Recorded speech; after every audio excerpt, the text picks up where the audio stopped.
नमस्कार। मैं डॉक्टर सुदर्शन सिंह राठौड़, इतिहास विभाग, मीरा कन्या महाविद्यालय उदयपुर। आज हम एक महत्वपूर्ण विषय पर चर्चा करेंगे और आज का जो हमारा विषय है द्वितीय विश्व युद्ध एवं अगस्त प्रस्ताव। जैसा कि पूर्व में हमने भारतीय राष्ट्रीय आंदोलन पर चर्चा करते हुए इस बात पर विशेष रूप से चर्चा की थी कि जब प्रथम विश्व युद्ध प्रारंभ हुआ था 1914 में, और प्रथम विश्व युद्ध के समय में पूरा विश्व दो गुटों के अंदर बटा था और उस समय में भारतीयों के द्वारा और तत्कालीन जो राष्ट्रीय आंदोलन का नेतृत्व करने वाले हमारे लीडर्स थे, उन्होंने ब्रिटिश सरकार का समर्थन किया था। दूसरी बात, मुस्लिम लीग ने उस समय में इस शर्त पर समर्थन किया था कि प्रथम विश्व युद्ध के बाद में तुर्की का विभाजन नहीं किया जाएगा, और इसी बात पर खिलाफत आंदोलन बाद में प्रारंभ हुआ था। तो ये उत्तरोत्तर जो परिस्थितियां बनी जिन पर हम पिछले समय से चर्चा करते हुए आ रहे हैं, उसी के क्रम में हम 1939 के अंदर जो द्वितीय विश्व युद्ध प्रारंभ हुआ, और उस समय में दो जो राष्ट्र थे जिनके अंदर नाजीवाद और फासीवाद चरम स्थिति पर था। जर्मनी, जिसका चांसलर हिटलर था और हिटलर ने नाजीवाद को जन्म दिया था, और इटली, जिसका जो चांसलर था वो मुसोलिनी था और मुसोलिनी फासीवादी विचारधारा पर कायम था। तो इन दोनों राष्ट्रों की हठधर्मिता के कारण द्वितीय विश्व युद्ध का प्रारंभ हुआ। जब सितंबर 1939 के अंदर जर्मनी ने पोलैंड पर आक्रमण किया और उसके साथ ही दूसरा विश्व युद्ध प्रारंभ हो गया, तो पूरा जो विश्व था वो दो समुदायों में विभाजित हो गया, जिसको हम मित्र राष्ट्र और धुरी राष्ट्र के नाम से संबोधित करते हैं। जहाँ पर मित्र राष्ट्रों के अंदर ब्रिटेन, फ्रांस, अमेरिका, ये सारे देश शामिल थे। उसी के विरुद्ध जो धुरी राष्ट्र है, उस धुरी राष्ट्र के अंदर जर्मनी, इटली, जापान जैसे राष्ट्र थे। तो इस प्रकार से मित्र राष्ट्रों ने इस बात का विरोध किया था कि किस तरीके से जर्मनी ने सारी शर्तों का उल्लंघन करके इस विश्व युद्ध का प्रारंभ कर दिया। और ऐसे ही समय में, यानी इस समय में 1939 की हम बात कर रहे हैं, तो 1939 में भारत के जो वाइसराय थे वो लीन लिथगो थे। तो लीन लिथगो ने एक निर्णय लिया कि भारत भी इस युद्ध के अंदर ब्रिटेन के साथ है। चूँकि हम पिछले समय से चर्चा करते हुए आ रहे थे कि 1929 के अंदर जब भारतीय राष्ट्रीय कांग्रेस का लाहौर के अंदर अधिवेशन हुआ था, तो उस अधिवेशन के अंदर पूर्ण स्वराज्य की मांग को कांग्रेस की मुख्य मांग रखा गया था। और तब से ही लगातार भारत के अंदर संवैधानिक विकास के साथ साथ पूर्ण स्वराज्य की स्थापना भारतीय राष्ट्रीय कांग्रेस की मुख्य मांग हो गई थी। तो इन सब परिस्थितियों में जब भारतीय राष्ट्रीय कांग्रेस के प्रतिवेदनों को, इवन हमने गोलमेज सम्मेलनों पर चर्चा की है, और तीनों ही गोलमेज सम्मेलनों के अंदर भारतीय राष्ट्रीय कांग्रेस की और जो भारतीय जनमानस की ये मांग थी कि भारत में संवैधानिक विकास के लिए जो संवैधानिक संस्थान बनाए जाए, उसके अंदर सभी भारतीय दलों का प्रतिनिधित्व हो और वो भारत के लिए संविधान निर्माण करे। दूसरी बात जो हमने कहा है कि पूर्ण स्वराज्य, वो भी साथ का साथ थी। लेकिन इन सब मांगों को दरकिनार करते हुए वायसराय ने बिना भारतीयों से सहमति लिए सीधे ही भारत को इस युद्ध में शामिल करने की घोषणा कर दी। तो ये एक खेदजनक बात प्रतीत हुई, और जो भी शीर्ष नेतृत्व था उन्होंने इस बात का विरोध किया और उन्होंने कहा कि भारतीयों की अनुमति के बिना भारतीयों को युद्ध में झोंकना ये ब्रिटिश सरकार की हठधर्मिता है और अदूरदर्शिता है। अब ऐसे समय में जब इस प्रकार की परिस्थितियां बनी, तो इन परिस्थितियों के बीच में महात्मा गांधी जी ने भी आग्रह किया, पंडित नेहरू ने भी आग्रह किया, और सबका ये एक मत था कि जो भी भारतीय है और जो भी भारतीय विधानमंडल, केंद्रीय विधानमंडल और प्रांतीय विधायिकाओं में सदस्य के रूप में शामिल हुए हैं, उन्हें अपनी सदस्यता से त्यागपत्र दे देना चाहिए। हालांकि इस निर्णय के बाद में बहुत बड़े पैमाने पर भारतीय नेताओं ने और कुछ अंग्रेजी इतिहासकारों ने भी इसकी आलोचना की है, लेकिन 1939 के अंदर जब ये घोषणा की गई तो उसके बाद में जो प्रांतीय विधानमंडल थे, उन प्रांतीय विधानमंडल के प्रतिनिधियों ने अपने पदों से त्यागपत्र दे दिया। जैसे ही उन्होंने त्यागपत्र दिया, जो प्रांतीय गवर्नर थे जो कि ब्रिटिश थे, उन प्रांतीय गवर्नरों ने सभी की सभी प्रांतीय विधानमंडलों को भंग कर दिया। तो इस तरीके से प्रांतीय विधानमंडलों का पतन हो गया। अब ऐसे समय में बहुत सारे ऐसे लोग हैं, बहुत सारे ऐसे इतिहासकार हैं जिनका ये मानना था कि भारतीय राष्ट्रीय कांग्रेस का ये निर्णय अदूरदर्शितापूर्ण निर्णय था, क्योंकि उन्होंने ये कहा कि ऐसे समय में जब ब्रिटिश सरकार तृतीय विश्व युद्ध के अंदर शामिल हो रही थी और ऐसे समय में केंद्रीय मंत्रिमंडल से और प्रांतीय विधानसभाओं से त्यागपत्र न देकर उन विधानमंडलों में बने रहते हुए सरकार के इस निर्णय का, ब्रिटिश सरकार के इस निर्णय का पूर्ण विरोध किया जाना चाहिए था। तो हो सकता है कि उस पूर्ण विरोध में ब्रिटिश सरकार स्वयं मंत्रिमंडलों को भंग करने पर जो है वो मजबूर हो जाए, या फिर वो भारतीयों की मांग, जो मुख्य मांग संवैधानिक विकास की मांग थी और अंतरिम जो सरकार बनाने की मांग थी, तो हो सकता है कि इन मांगों को वो स्वीकार कर ले। इस तरीके से ये जो समय था, एक क्रूशियल टाइम भारतीय राजनीति का था। और जब ये बात महात्मा गांधी जी से की गई तो गांधी जी ने स्पष्ट किया कि इस समय में मंत्रिमंडलों से त्यागपत्र देने के अलावा उनके पास में कोई भी विकल्प नहीं बचा था। तो इस तरीके से भारतीय जो है वो मंत्रिमंडलों से और प्रांतीय विधानमंडलों से स्वयं अलग हो गए। लेकिन इसके बीच ही ब्रिटिश सरकार ने भारतीयों की किसी भी मांग की ओर कोई ध्यान नहीं दिया, जैसे कि उम्मीद की जा रही थी कि द्वितीय विश्व युद्ध की समाप्ति के बाद में इस तरीके से कुछ किया जाएगा। क्योंकि इस समय में एक और परिवर्तन ब्रिटेन के अंदर हुआ था। इस समय में ब्रिटेन के अंदर चर्चिल जो थे वो ब्रिटेन के प्रधानमंत्री बने थे, और चर्चिल ने अटलांटिक चार्टर के नाम से एक चार्टर, एक घोषणा पत्र था जो द्वितीय विश्व युद्ध के समय में जारी हुआ था, उस घोषणा पत्र को स्वीकार किया था।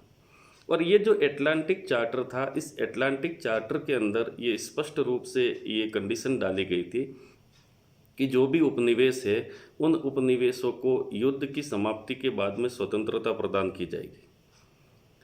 तो जैसे ही ये बात भारत के लिए आई तो चर्चिल, चूँकि वो भारतीयों को स्वतंत्रता देने के समर्थक नहीं थे और बहुत ही कट्टर विचारधारा के व्यक्ति माने जाते थे, तब चर्चिल ने स्पष्ट रूप से ये घोषणा कर दी कि ये जो अटलांटिक चार्टर है वो केवल यूरोपियन देशों पर लागू होता है, भारत या श्रीलंका पर यह चार्टर किसी भी तरीके से लागू नहीं होगा। यानी इसका जो स्पष्ट तात्पर्य था वो ये था कि किसी भी दशा में ब्रिटेन के प्रधानमंत्री भारत को आज़ादी देना नहीं चाहते थे, और भारत में संवैधानिक विकास की मांग जो इसी समय बहुत लंबे समय से चली आ रही थी, उस पर भी उन्होंने कोई विचार नहीं किया। तो इस तरीके से ब्रिटेन के प्रधानमंत्री की ये बात, और साथ ही उन्होंने एक और बात कही कि मैं जो है वो ब्रिटेन का प्रधानमंत्री इसलिए नहीं बना हूँ कि मैं ब्रिटेन की सरकार को या ब्रिटेन की नीतियों को बर्बाद कर दूँ। तो उनकी जो मंशा थी वो स्पष्ट हो गई थी कि वो भारतीयों को किसी भी प्रकार की स्वाधीनता देने के पक्ष में नहीं थे। तो ऐसे समय में जब द्वितीय विश्व युद्ध हो रहा था और ऐसे ही समय में ये बातचीत जब आगे बढ़ी और भारतीयों का जब विरोध होने लगा, और इस विरोध को देखते हुए अंतर्राष्ट्रीय स्तर पर जब ब्रिटेन के ऊपर दबाव बना कि कैसे भी करके भारतीयों का समर्थन इस द्वितीय विश्व युद्ध में लिया जाए, तो ऐसे समय में वायसराय ने एक प्रस्ताव भारत को दिया, और वो प्रस्ताव, क्योंकि अगस्त 1940 के अंदर ये प्रस्ताव भारत के पास आया था, इसीलिए इसको अगस्त प्रस्ताव यानी अगस्त ऑफर के नाम से जाना जाता है। तो ये जो अगस्त प्रस्ताव था, इस अगस्त प्रस्ताव में उन्होंने भारतीयों के लिए कुछ मांगे और भारतीयों की कुछ शर्तों को स्वीकार करने की बात कही थी। और इसमें यह कहा गया था कि युद्ध की समाप्ति के पश्चात भारत के अंदर इन शर्तों को, इन चीज़ों को, इन नियमों को लागू कर दिया जाएगा। तो ये क्या क्या थे, उनके ऊपर हम थोड़ा सा दृष्टिपात करेंगे। जैसा कि 1940 के इस अगस्त प्रस्ताव में वायसराय ने घोषणा की थी कि युद्ध की समाप्ति के बाद में भारत में औपनिवेशिक स्वतंत्रता प्रदान कर दी जाएगी। ये महत्वपूर्ण बात थी कि उन्होंने पहली बार भारत में औपनिवेशिक स्वतंत्रता प्रदान करने की बात कही। दूसरा, उन्होंने कहा कि युद्ध के बाद में सभी राजनीतिक दलों को मिला करके और उन सब के सहयोग से भारत में एक संविधान का निर्माण किया जाएगा। तो ये भी बहुत अच्छी जो बात थी वो इसके अंदर दी गई थी। और तीसरी जो बात थी उसमें यह था कि कुछ भारतीय प्रतिनिधियों की नियुक्ति करके केंद्र में कार्यकारिणी का तुरंत विस्तार किया जाएगा। यानी केंद्रीय जो कार्यकारिणी है उसमें विस्तार करने की बात कही गई, जिसके अंदर भारतीय प्रतिनिधियों को शामिल करने की शर्त को उन्होंने स्वीकार किया था। इसके साथ ही उन्होंने ये कहा था कि इन सब शर्तों को मानने के लिए जो है एक युद्ध सलाहकार समिति का गठन किया जाएगा और इसके अंदर भी भारतीयों को शामिल किया जाएगा। एक और बात इन्होंने कही कि किसी भी ऐसे राजनीतिक दल को सत्ता नहीं सौंपी जाएगी जो सर्व रूप से स्वीकार्य नहीं हो। और अंत में उन्होंने ये कहा कि इन सब शर्तों को तभी स्वीकार किया जाएगा, तभी माना जाएगा जब भारत जो है अपनी स्वीकृति द्वितीय विश्व युद्ध के लिए प्रदान करेगा। तो एक तरीके से उन्होंने अगस्त ऑफर दिया जरूर, लेकिन इस अगस्त ऑफर के अंदर कहीं न कहीं उन्होंने मुस्लिम लीग को प्रसन्न करने के लिए और मुसलमानों को बाकी जो भारतीय थे उनसे अलग करने के लिए, उनमें भेद उत्पन्न करने के लिए इस प्रकार से ये ऑफर रखा था। क्योंकि जब कांग्रेस ने, भारतीय राष्ट्रीय कांग्रेस के प्रतिनिधियों ने विधानमंडलों से त्यागपत्र दिया था, तो उसके बाद में मोहम्मद अली जिन्ना ने, जो कि उस समय में मुस्लिम लीग के प्रमुख नेता थे, मोहम्मद अली जिन्ना ने एक घोषणा की और उन्होंने कहा कि मुस्लिम लीग के द्वारा मुक्ति दिवस मनाया जाएगा। और 22 दिसंबर 1939 को उन्होंने मुक्ति दिवस मनाया। और मुक्ति दिवस क्यों मनाया? क्योंकि उन्होंने कहा कि भारतीय राष्ट्रीय कांग्रेस के प्रतिनिधियों ने त्यागपत्र दे दिया है, इसलिए उनको जो है इससे मुक्ति मिल गई है। तो इस तरीके से जिन्ना के इस कदम से उस समय में भारतीय राजनीति के जो भी शीर्ष नेतृत्व थे उन सबको बड़ी हैरानी हुई। और नेहरू ने यहाँ तक कहा कि अपने राजनीतिक हितों के लिए कोई व्यक्ति इतना जो है वो निम्न स्तर का कार्य कैसे कर सकता है। तो इस तरीके से जिन्ना ने मुस्लिमों से जो आग्रह किया, तो वो कहीं न कहीं भारतीय एकता और जो भारतीय सामाजिक संस्कार थे, सरोकार थे, उनको तोड़ने वाली बात थी। तो अंग्रेज इस बात का फ़ायदा उठाना चाहते थे, इसीलिए उन्होंने इस प्रकार की कंडीशंस जो थी वो अगस्त प्रस्ताव के अंदर रखी। अब हम थोड़ी सी इसकी समीक्षा करें तो यहाँ पर जैसे कूपलैंड एक इतिहासकार हुए हैं और कूपलैंड ने ये कहा है कि अगस्त प्रस्ताव जो है वो भारत के लिए बहुत ही महत्वपूर्ण प्रस्ताव है, जिसके अंदर भारत में संविधान निर्माण की बात जो है वो पहली बार की गई है। और कुछ हद तक हम देखें तो इसमें जो संविधान निर्माण की बात की गई थी और औपनिवेशिक साम्राज्य, औपनिवेशिक स्वाधीनता प्रदान करने की बात की गई थी, ये बात महत्वपूर्ण थी। लेकिन इसको अमल में लाया जाएगा नहीं लाया जाएगा, इस बात को लेकर के संशय था। दूसरी बात, क्योंकि भारतीय राष्ट्रीय कांग्रेस ने अगस्त प्रस्ताव को ठुकरा दिया और उसके पीछे मूल जो वजह थी वो ये थी कि इस समय में भारतीय राष्ट्रीय कांग्रेस केंद्र में अंतरिम सरकार के गठन की मांग कर रही थी। तो इस मांग को ब्रिटिश सरकार के द्वारा स्वीकार नहीं किया जा रहा था। तो अंतरिम सरकार की मांग पर वो अड़े रहे और उन्होंने इस प्रस्ताव को ठुकरा दिया। दूसरी तरफ मुस्लिम लीग ने इसका विरोध किया। मुस्लिम लीग का विरोध करने का मुख्य कारण ये था क्योंकि मुस्लिम लीग ये चाहती थी कि भारतीय राष्ट्रीय कांग्रेस के समान ही, उस समान संख्या में मुस्लिम लीग को भी केंद्रीय कार्यकारिणी के अंदर प्रतिनिधित्व दिया जाए। और ये क्योंकि कभी हो नहीं सकता था, क्योंकि भारतीय राष्ट्रीय कांग्रेस उस समय में सबसे बड़ी राजनीतिक पार्टी थी और वो बहुत बड़े हिस्से के अंदर जो है वो नेतृत्व प्रदान कर रही थी। मुस्लिम लीग नाम मात्र की एक छोटी सी पार्टी थी। तो इस तरीके से इन दोनों ने इसका विरोध किया और ये जो अगस्त प्रस्ताव था इसको ठुकरा दिया गया।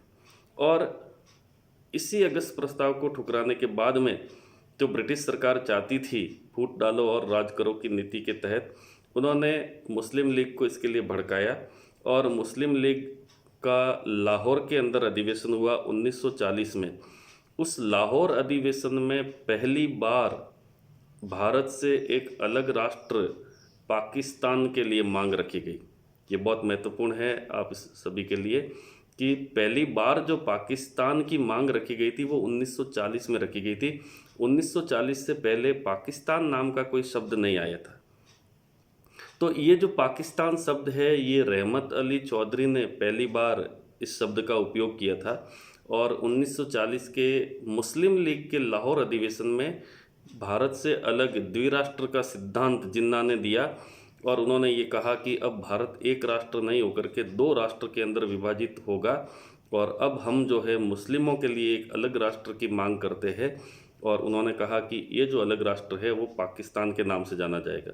तो इस तरीके से 1940 के बाद में लगातार मुस्लिम लीग जो है वो पाकिस्तान की मांग पर अड़ी रही और कहीं न कहीं उनके इस अड़ियल रवैये के कारण और ब्रिटिश सरकार के द्वारा उनको सहानुभूति देने के कारण अंततः भारत को जो है वो विभाजन का दंश झेलना पड़ा। तो इस प्रकार से आज हमने इस विषय पर चर्चा की है। हम अपने अगले वीडियो में इसके आगे के भारतीय राष्ट्रीय आंदोलन की प्रगति पर चर्चा करेंगे। धन्यवाद।